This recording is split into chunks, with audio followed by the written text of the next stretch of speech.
বন্ধুরা, আপনারা যদি এপ্রিল 2024-এ পোস্ট অফিসে ফিক্সড ডিপোজিট করতে চান, তাহলে নতুন কোন নিয়ম জারি করা হয়েছে এই ফিক্সড ডিপোজিটের উপরে তা জেনেই কিন্তু ফিক্সড ডিপোজিট অ্যাকাউন্টে ইনভেস্ট করুন। আজকের এই ভিডিওতে পোস্ট অফিসের ফিক্সড ডিপোজিট অর্থাৎ যেটি টাইম ডিপোজিট নামে পরিচিত, এই ফিক্সড ডিপোজিট রিগার্ডিং যাবতীয় বিষয় আমরা আলোচনা করব এবং তার সাথে নতুন ইন্টারেস্ট রেট মানে ফার্স্ট কোয়ার্টার এপ্রিল 2024-এর নতুন ইন্টারেস্ট রেট অনুযায়ী আপনারা আপনাদের ইনভেস্টমেন্ট অ্যামাউন্টের উপরে কিরকম রিটার্ন পাবেন সেটাও ডিসকাস করব। তো চলুন ফিক্সড ডিপোজিট রিগার্ডিং কিছু বেসিক ইনফরমেশন আমরা দেখে নিই। প্রথমত, পোস্ট অফিসে ফিক্সড ডিপোজিট অ্যাকাউন্ট ওপেন করতে গেলে আপনার একটা সেভিং অ্যাকাউন্ট থাকা বাধ্যতামূলক। যাদের সেভিং অ্যাকাউন্ট আছে তাদের ক্ষেত্রে কোনো অসুবিধা নেই, কিন্তু যারা প্রথমবার এই অ্যাকাউন্টে এফডির জন্য ইনভেস্ট করতে চাইছেন তাদের একটা সেভিং অ্যাকাউন্ট খুলে নিতে হবে। তার কারণ হচ্ছে আপনার ইন্টারেস্টটা সেভিং অ্যাকাউন্টেই ক্রেডিট হবে। দ্বিতীয়ত হচ্ছে এখানে মোট 4টে বছর আছে যেখানে আপনি আপনার পছন্দ মতো টেনিওর চুজ করে ফিক্সড ডিপোজিট করতে পারেন। 1 বছরের জন্য এফডি, 2 বছরের জন্য এফডি, 3 বছরের জন্য এফডি আর 5 বছরের জন্য এফডি। এই 4টে বছরের মেয়াদেই কিন্তু আপনাকে যে কোনো একটা টেনিওর চুজ করে ফিক্সড ডিপোজিট স্কিমে ইনভেস্ট করতে হবে। এইখানে মিনিমাম ইনভেস্টমেন্ট অ্যামাউন্ট হচ্ছে 1000 টাকা, ম্যাক্সিমাম কোনো লিমিট নেই। কে বা কারা এই অ্যাকাউন্ট ওপেন করতে পারে না, যে কোনো ভারতীয় নাগরিক যিনি একজন অ্যাডাল্ট ইন্ডিভিজুয়াল তিনি প্রত্যেকেই বা তারা প্রত্যেকেই এই স্কিমে ইনভেস্ট করতে পারে। এমনকি কোনো মাইনারের নামেও কিন্তু এই অ্যাকাউন্ট ওপেন করা যেতে পারে, তবে সেক্ষেত্রে সেই অ্যাকাউন্ট পরিচালনার দায়িত্বে তার লিগ্যাল গার্জিয়ান থাকবে। এই অ্যাকাউন্টটিকে আপনি চাইলে সিঙ্গেল অ্যাকাউন্ট কিংবা জয়েন্ট অ্যাকাউন্ট মানে 2 জন বা 3 জন মিলেও খুলতে পারেন। এবং যদি মনে করেন যে নাম্বার অফ অ্যাকাউন্ট আরও বাড়াবেন, অর্থাৎ আপনার যদি মনে হয় যে একটা এফডি খোলার পরে আরও একটা এফডি করবেন বা আরও 2টো এফডি করবেন, করতে পারেন। নাম্বার অফ এফডির কিন্তু কোনো লিমিট নেই, আপনি যত ইচ্ছা করতে পারেন। এই স্কিমের কারেন্ট ইন্টারেস্ট রেট, এই যে 4টে বছরের মেয়াদ রয়েছে প্রত্যেকটার জন্য কিন্তু আলাদা আলাদা ইন্টারেস্ট রেট প্রোভাইড করা হয়।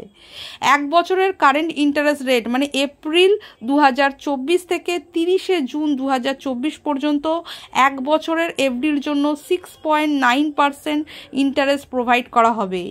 যদি 2 বছরের এফডি করেন তাহলে 7% ইন্টারেস্ট পাবেন, যদি 3 বছরের করেন তাহলে 7.1% পাবেন, আর যদি 5 বছরের করে থাকেন তাহলে সেখানে 7.5% ইন্টারেস্ট পাবেন।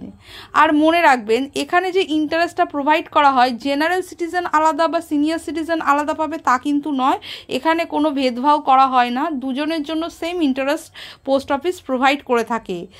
আর একটা কথা, এখানে যে ইন্টারেস্ট রেটে আপনি ফিক্সড ডিপোজিট অ্যাকাউন্ট ওপেন করবেন মানে যখন যাচ্ছেন অ্যাকাউন্ট ওপেন করার জন্য তখন পোস্ট অফিসে যে ইন্টারেস্ট রেটটা চলবে, অর্থাৎ যে ইন্টারেস্ট রেটে আপনি ফিক্সড ডিপোজিট অ্যাকাউন্টটি ওপেন করবেন সেইটা আপ টু আপনার ম্যাচুরিটি পর্যন্ত সেই ইন্টারেস্ট রেটটাই কিন্তু আপনার থাকবে। এই নয় যে পরবর্তীকালে ইন্টারেস্ট রেট পরিবর্তন হয়েছে বলে আপনি পরিবর্তিত রেট পাবে, তা কিন্তু নয়, যেটা দিয়ে আপনি ওপেন করেছেন সেটাই থাকবে।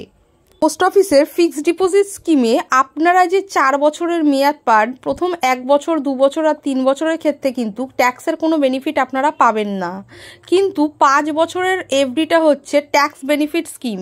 মানে এখান থেকে যে ইন্টারেস্টটা আপনারা আর্ন করবেন সেটা আন্ডার সেকশন 80C অনুযায়ী 1.5 লক্ষ টাকা পর্যন্ত ছাড় পাবেন।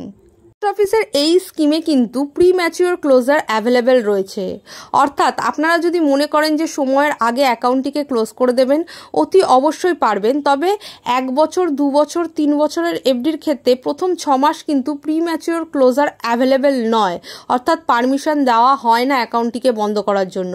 কিন্তু 6 মাসের পরে কিন্তু 1 বছরের আগে যদি আপনি অ্যাকাউন্টটিকে ক্লোজ করে দেন তাহলে সেক্ষেত্রে পোস্ট অফিসের এফডির ইন্টারেস্ট রেটের পরিবর্তে সেভিং ইন্টারেস্ট রেট আপনাকে প্রোভাইড করা হবে, যেটি বর্তমানে 4% রয়েছে। এবং যদি 1 বছরের পরে আপনি আপনার এফডি ক্লোজ করে দেন সেক্ষেত্রে 2% পেনাল্টি কেটে নেওয়া হবে আপনার এফডি ইন্টারেস্টের উপরে। অর্থাৎ ধরুন যদি আপনি 3 বছরের এফডি করছেন, 3 বছরের এফডি হচ্ছে 7.1% ইন্টারেস্ট প্রোভাইড করছে, তার থেকে -2% করলে 5.1% ইন্টারেস্ট আপনি আপনার এফডির উপরে পাবেন। এখানে একটা নিয়মের বিশাল বড় পরিবর্তন করা হয়েছে, সেটা হচ্ছে 5 ইয়ার এফডির ক্ষেত্রে।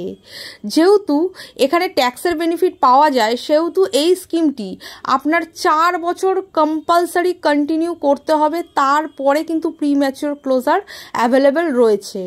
4 বছর বাদেও যদি আপনি এই স্কিমে প্রিম্যাচিওর ক্লোজার করান, তাহলে সেক্ষেত্রে আপনাকে পোস্ট অফিসের সেভিং ইন্টারেস্ট রেট প্রোভাইড করা হবে, যেটি বর্তমানে 4%। সেখানে কিন্তু আর এই 2% পেনাল্টিও আপনাকে কাটা হবে না। সুতরাং এখানে আপনার 4% ইন্টারেস্ট রেট, যেটা কিনা খুবই পুয়ার।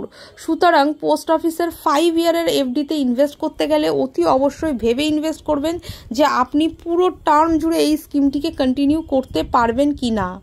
আদারওয়াইজ কিন্তু একটা বড় অ্যামাউন্টের মানে ইন্টারেস্ট অ্যামাউন্টের লসের রান আপনার শিকার হতে হবে। বন্ধুরা, এবার আমরা দেখে নেব কত টাকা ইনভেস্ট করলে আপনি কিরকম রিটার্ন পাবেন। যদি 1 লক্ষ টাকা 1 বছরের জন্য ইনভেস্ট করে থাকেন, তাহলে 6.9% ইন্টারেস্ট রেট অনুযায়ী ইন্টারেস্ট পাবেন 7,081 টাকা, অর্থাৎ ম্যাচুরিটিতে পাবেন 1,07,081 টাকা। যদি 2 বছরের জন্য 1 লক্ষ টাকা ইনভেস্ট করেন, 7% ইন্টারেস্ট রেট অনুযায়ী ইন্টারেস্ট আর্ন করবেন 14,372 টাকা, অর্থাৎ ম্যাচুরিটিতে পাবেন 1,14,372 টাকা। যদি 3 বছরের জন্য 1 লক্ষ টাকা ইনভেস্ট করেন, 7.1% ইন্টারেস্ট রেট অনুযায়ী 21,873 টাকা পাবেন, ম্যাচুরিটিতে পাবেন 1,21,873 টাকা। যদি 5 বছরের জন্য ইনভেস্ট করে থাকেন, তাহলে 7.5% ইন্টারেস্ট রেট অনুযায়ী ইন্টারেস্ট আর্ন করবেন 38,570 টাকা, অর্থাৎ ম্যাচুরিটিতে পাবেন 1,38,570 টাকা। এবার যদি 2 লক্ষ টাকা ইনভেস্ট করেন, তাহলে 1 বছরের জন্য আপনি ইন্টারেস্ট আর্ন করবেন 14,161 টাকা, অর্থাৎ টোটাল পাবেন 2,14,161 টাকা। যদি 2 বছরের জন্য আপনি এফডি করেন, তাহলে মোট ইন্টারেস্ট পাবেন 28,744 টাকা, অর্থাৎ টোটাল পাবেন 2,28,744 টাকা। যদি 3 বছরের জন্য করেন, তাহলে মোট ইন্টারেস্ট পাবেন 43,749 টাকা, অর্থাৎ টোটাল পাবেন 2,43,749 টাকা। যদি 5 বছরের জন্য করে থাকেন, তাহলে ইন্টারেস্ট আর্ন করবেন 77,135 টাকা, অর্থাৎ মোট পাবেন 2,77,135 টাকা। যদি 3 লক্ষ টাকা আপনি ইনভেস্ট করে থাকেন, তাহলে সেক্ষেত্রে 1 বছরে ইন্টারেস্ট আর্ন করবে আপনি 21,242 টাকা, অর্থাৎ ম্যাচুরিটিতে পাবেন 3,21,242 টাকা। যদি 2 বছরের জন্য এফডি করেন, তাহলে ইন্টারেস্ট আর্ন করবেন 43,116 টাকা, অর্থাৎ ম্যাচুরিটিতে পাবেন 3,43,116 টাকা।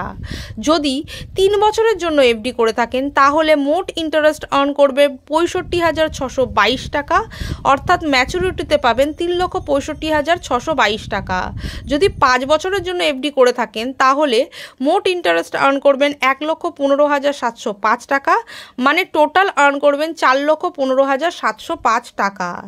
এবার আমরা দেখে নেব যদি 5 লক্ষ টাকা করে যদি আপনারা ইনভেস্ট করেন, তাহলে মোট কত টাকা ইন্টারেস্ট আপনারা আর্ন করবেন।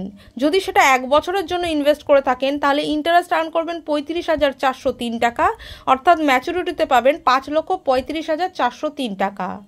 2 বছরের জন্য যদি করেন, তাহলে মোট ইন্টারেস্ট আর্ন করবেন 71,860 টাকা, অর্থাৎ ম্যাচুরিটিতে পাবেন 5,71,870 টাকা বা 69 টাকা। যদি 5 লক্ষ টাকা আপনি 3 বছরের জন্য ইনভেস্ট করেন, তাহলে সেখানে আপনি ইন্টারেস্ট আর্ন করবেন 1,09,368 টাকা, অর্থাৎ ম্যাচুরিটিতে পাবেন 6,09,368 টাকা। আর যদি 5 বছরের এফডিতে ইনভেস্ট করেন, তাহলে সেক্ষেত্রে 1,92,840 টাকা ইন্টারেস্ট আর্ন করবেন, অর্থাৎ ম্যাচুরিটিতে পাবেন 6,92,840 টাকা। তো বন্ধুরা, এটা ছিল কয়েকটা এক্সাম্পল মাত্র। আপনারা যে কোনো অ্যামাউন্টের টাকা ইনভেস্ট করে এই স্কিম থেকে লাভবান হতে পারেন। তো বন্ধুরা, এফডি রিগার্ডিং যাবতীয় ইনফরমেশন আপনাদের কাছে শেয়ার করলাম। যদি কোনো রকম ডাউট থেকে থাকে, নিচে কমেন্ট সেকশনে জানাতে ভুলবেন না। আমি চেষ্টা করব আপনাদের কোশ্চেনের আনসার দেওয়া।